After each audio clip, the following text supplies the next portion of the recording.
Hey, welcome back everybody to the Pen Hut YouTube channel here.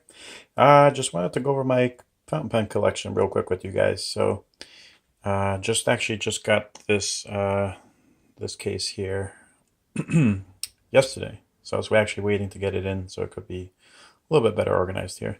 So we'll start here. These are a couple of newer pens. This is the Edison Collier. This is also this is a Persimmon Swirl. This is the Blue Knight, something like that. Can't remember of it. This is the Parker 51 Special. I really like that one. This one I just got. It's the Parker 51 Demi. And it's kind of a nice dark, very dark green with the silver cap there. And it's a little shorter because the Demi version. I believe this is from the 40s. And this is the Platinum 3776, which I really like. I think I had it in my video there as one of my workhorse pens. This is my Aurora Optima, which I really, really like. It's the one that I mentioned that I wasn't quite sure I was going to actually buy that one. I went to the store to look for maybe a Pelican or something else. I did like the Mont Blanc 146, but something about this one, it was nice, that nice color that kind of, you can see there. It's really, really nice. It's very lightweight, has a good ink capacity, and just really nice, really elegant, very nice. And it writes very nicely. And then this one is my my Sailor 1911 Large, which I really like. And then this I just got in the mail today. Got it on eBay, got a really good deal on it. It's a Parker Centennial dual fold big red. This one is, from what I was told, is from about 1990, and it has this cap here. And it's a limited edition, which means it doesn't have that little stamp on the barrel there that says that it's a dual fold. Um, and I'm just really happy that it's in such good condition. I believe it was a one owner pen. This is the Lamy 2000. I don't use it too often, but it writes super smooth, and I really like it.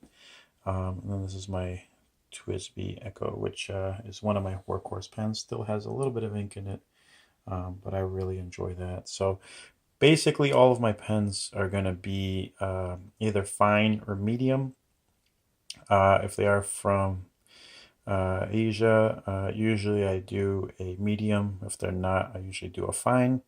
Um, but I like to keep it that way. I don't usually write broad or anything like that. And I think I had a Pilot Metropolitan that was extra fine. That was a little bit too thin there. But I really like these. These are probably my 10 favorites on any given day. There is another two drawers that stick out from under here, but I've taken them out and moved them over here. So this is the Diplomat Arrow. I like this color. I like the feel in the hand. I think the nib is really nice, but it is a little heavy for me. So it's a great one to have in your collection. If you like pens that are a little thicker and, very unique, it's a really, really nice one to have. This is one that I found recently at the flea market, and I believe it's a Sheaffer Balanced Lifetime full size, which is really nice, and it seems to be in good order. I haven't inked it up. This is my Kaweco Brass Sport. I used to use this every single day a while back because it's just so durable. It's all brass. It's nice and small, fits in your pocket easily. Very durable. I don't use it that much anymore, but if I ever have a need for something small that's super durable, I trust it a lot. This is my Lamy Safari. I have a couple other colors. For whatever reason, I just like the whites.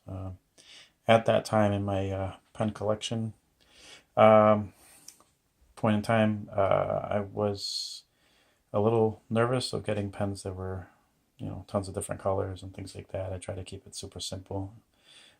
I don't know, it was a little boring back then. This is an Edison Perlette, which I like. Haven't used it yet. I wanted to have my fiance use that one, and she's still inking up some of her other pens, so she hasn't got around to use that one yet, but I'd be happy to use it myself. This is my Pilot Lucina, which I think I've talked about a couple times. Very lightweight. I remember when I first got it, I was like, man, this is too lightweight. Like, you can't even feel anything. And I definitely appreciate it. I know I haven't inked it up in a really long time, but nothing wrong with it at all. Very good, like an intermediate price point, which is nice. I believe this is my Parker.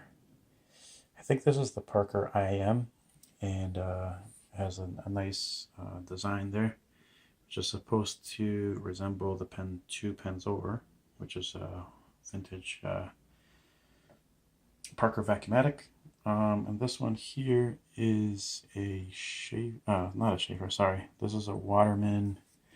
Let me see if I can look at it here.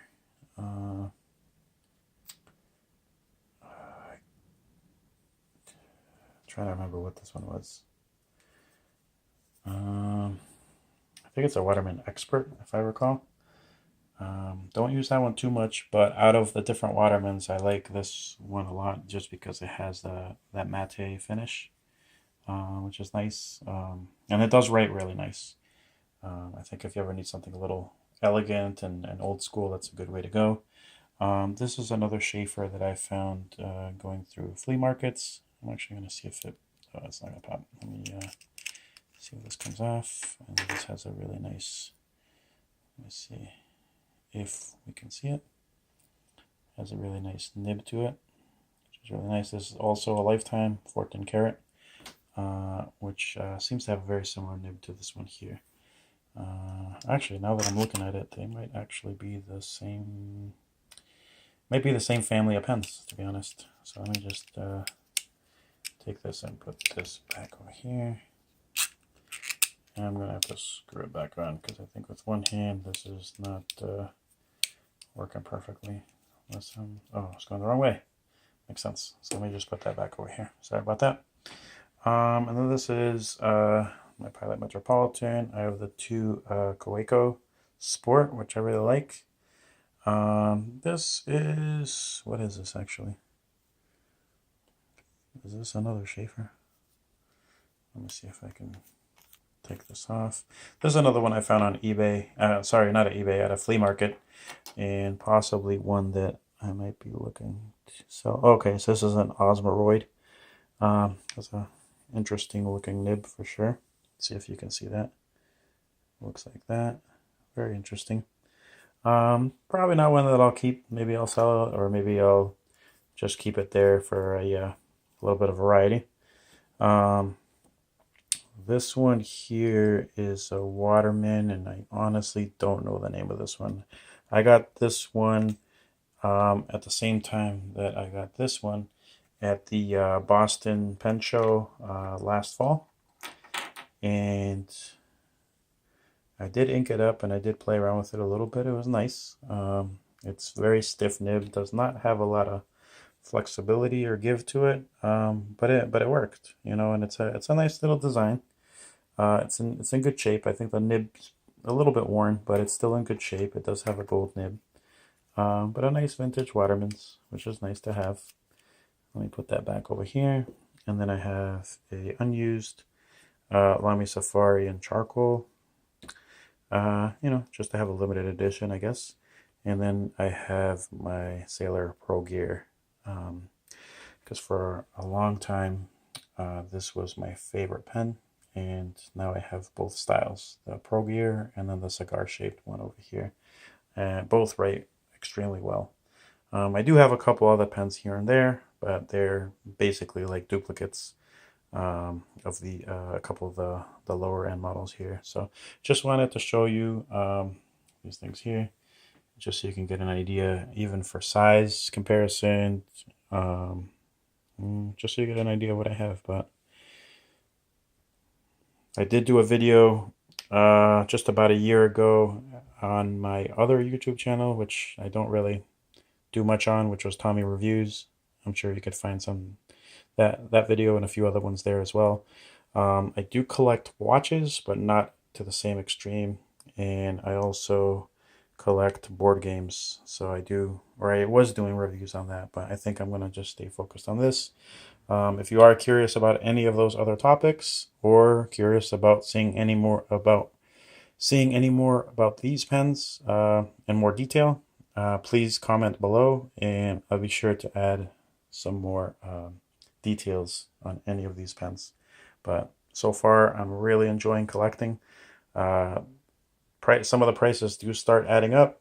The cost starts adding up. Your taste starts going up. But still fun, and I'm not done yet. Thanks for watching.